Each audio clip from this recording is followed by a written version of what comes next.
na ito sa dami ng pansitan, mga pansitan dito, kaliwat kanan. Kaya naman taon-taon, Sarap na lang, ang pansit na. sumunod si Mark Logan dito.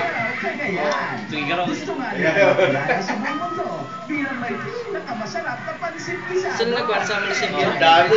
Tinanong ng Ricardo. Ba't pansit gisado ang tawag?